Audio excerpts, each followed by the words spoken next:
Hey friends, have you ever looked at a guitar and wondered how people play such beautiful solos? It's like a complex world of strings and frets where you can easily get lost. But the good news is, at the beginning, you really don't need any complicated theory. It doesn't exist. Today, I want to share a secret with you that almost all guitar legends use. Whether it's in blues, rock, or pop, they use it. This secret is the pentatonic scale. This scale allows you to create your own melodies without hitting any wrong notes. So, right now, grab your guitar and let's go learn this beautiful and sweet sounding scale together. Let's go and learn this sound together. You might be asking yourself, why the pentatonic scale? In this scale, we have 5 notes, and the way this scale works is that no matter how you play it, it sounds good and almost always gives you a pleasant sound. When I started, I thought I had to read 1,000 books to be able to start and learn improvisation. But when I got to know the pentatonic scale, it was like someone handed me a key that allowed me to unlock improvisation and actually start improvising. All right, friends, we're going to start with the simplest form, meaning we're going to start our work with the A minor pentatonic scale. All right, friends, we're about to begin our practice. I've placed the scale diagram right here. You can take a look at it.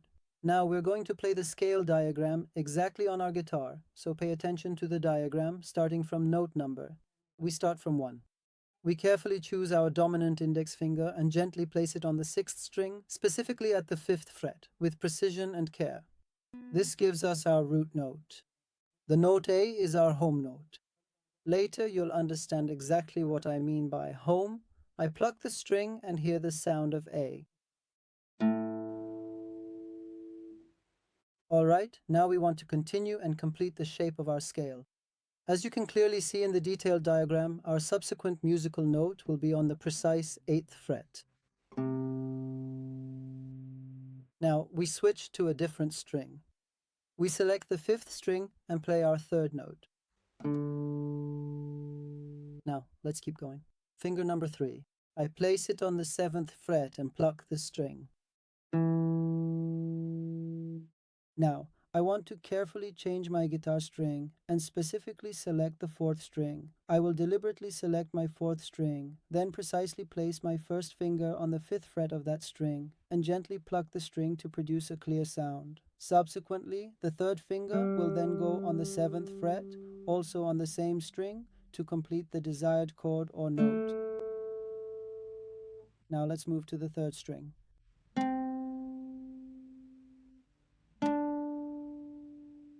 Now I select the 2nd string, I choose my dominant 1st finger, and carefully again place it on the specific 5th fret on the guitar neck, like this. Now the next 4th finger, 1, and now we've reached the 1st string.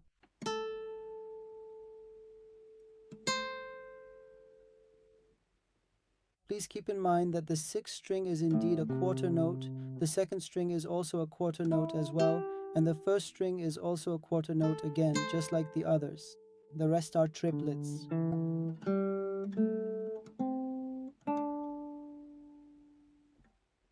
Alright friends, up to this point we've become familiar with the scale shape. Now we want to do an exercise together to get more comfortable with the A minor pentatonic scale. Let's go ahead and do this exercise together and play the A minor pentatonic scale. So pick up your guitar so we can get started. Alright friends, I'm going to use my own pick to play this exercise. You should also try to do this exercise along with me. All of the strokes are consistently down, up, and these particular strokes are continuously repeated. Let's now play it all together.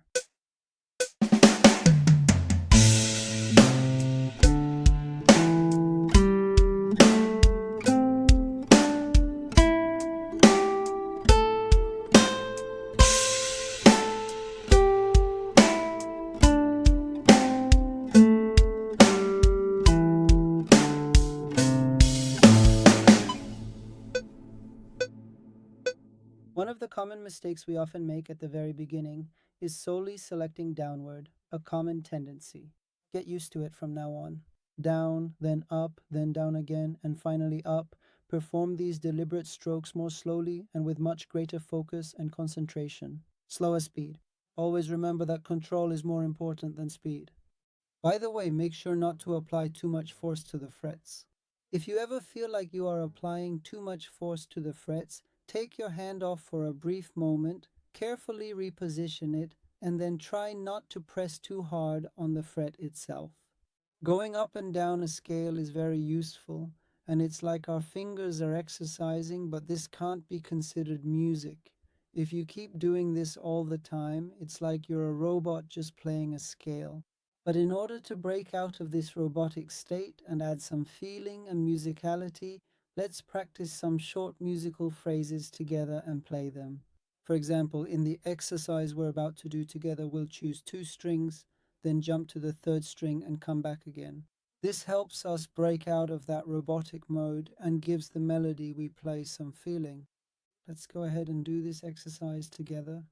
All right, friends, in this exercise, we're going to use 3 strings, the 6th, 5th, and 4th.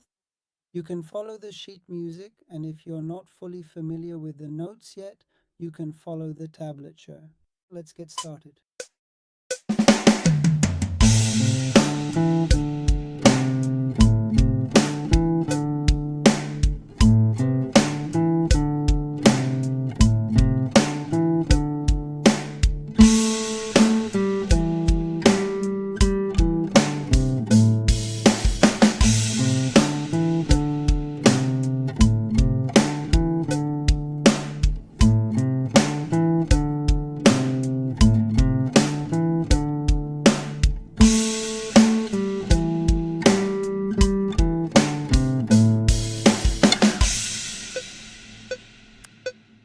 All right, friends, we're making great progress. Now we want to add a bit more feeling to our melody and use techniques like bending, hammer-ons, and sliding. If you haven't used these techniques before, practice the previous 2 examples more. But if you have a basic familiarity with techniques like bending, hammer-ons, and sliding, you can easily play and practice this example with me. But if you're a beginner, just practice the previous 2 examples.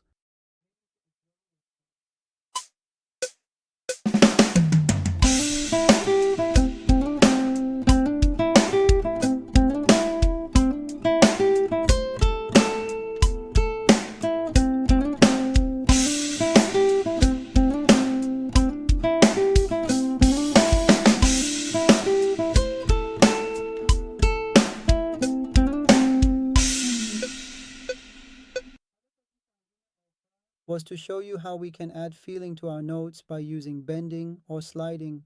So, once you've fully mastered the pentatonic scale shape, you can use those bends and slides to inject more emotion into your melodies. Another cool thing about this method you've learned is that was to show you how we can add feeling to our notes by using bending or sliding.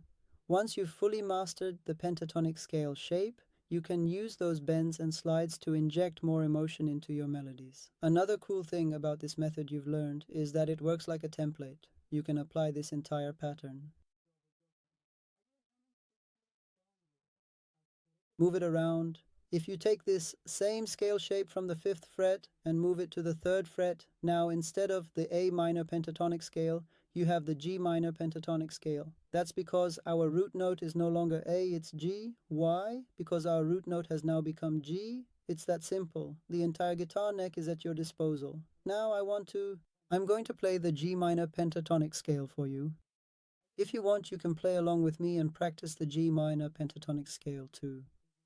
Before we play the G minor pentatonic scale together, if you haven't subscribed to the channel yet up to this point in the video, if you want, you can play along with me and practice the G minor pentatonic scale. Before we play the G minor pentatonic together, if you haven't subscribed to the channel yet, go ahead and subscribe right now and hit that bell button so it turns on, so I have the motivation to keep going. Also, if you want to access the PDF of these exercises and have a complete booklet of this lesson totally for free, you can use the link that I've put in the comments. Also, if you want to access the PDF of these exercises and have a complete booklet of this lesson totally for free, you can go to the link that has been posted and pinned in the comments and get the booklet for this lesson.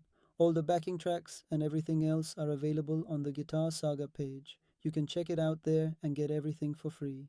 Let's get started.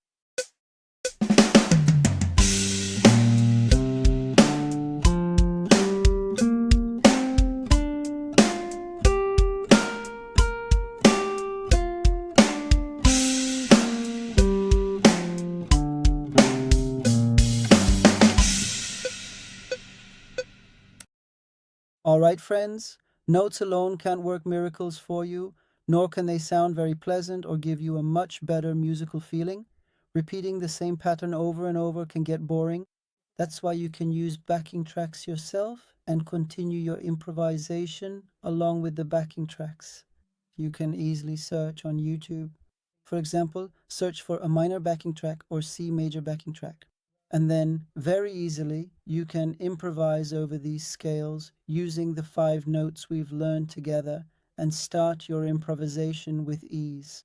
Backing tracks genuinely help you to come up with a lot of creative melodies and significantly boost your overall creativity when you're actively soloing. If you thoroughly enjoyed this video, please make sure to generously like it and kindly leave a thoughtful comment so I know, and it will truly motivate me to enthusiastically continue creating more content. Be sure to subscribe to the channel and turn on the notification bell. If you have any questions or uncertainties, you can ask me in the comments and I'll teach you in future videos. To access the notes for this lesson, you can visit the guitarsaga.com website and get the lesson notes for free. Practice and enjoy the sound of your pentatonic scale. Wish you success.